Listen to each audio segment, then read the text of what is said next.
অনেক দিন পর বিদেশ থেকে দেশে আসলাম। ঢাকা শহর অনেক বদলে গেছে আগের থেকে।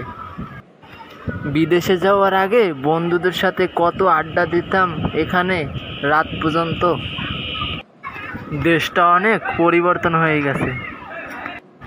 সব কিছু দেখতে বিদেশের মতোই লাগছে, মনে হইতাছে না যে দেশে আসছি। কি রে রাজু, তুই দেশে আসলি কবে? এই তো বন্ধু, আজকেই দেশে আসলাম আমি। তা তুই কেমন আছোস রে? ভালো আছোস নাকি? তোদের দোয়ায় আলহামদুলিল্লাহ ভালো আছি। তা চল দুই বন্ধু মিলে একসাথে রেস্টুরেন্টে যাই, আমার খুব খিদে পেয়েছে। চল চল যাই, কিছু খেয়ে আসি। তুই তো বেড়া আগের মতোই রয়ে গেছিস, এখনো মোটাই হও নাই, চিকনই রয়ে গেছো।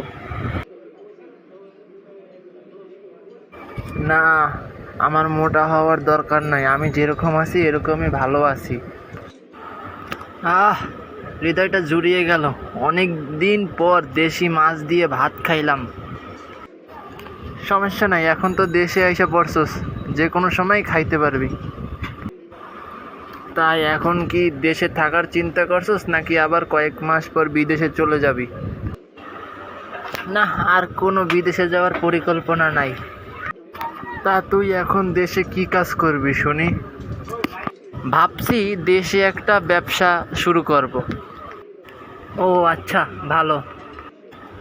আচ্ছা, খাওয়া দাওয়া তো শেষ হলো, চল এবার বের হই বিলটা দিয়ে। চল বের হই, অনেক সময় তো হলো। আচ্ছা তাহলে আমি আজকে বাসায় যাই, ফ্রেশ হয়ে রাতের বেলা দেখা হবে সব বন্ধুদের সাথে একসাথে।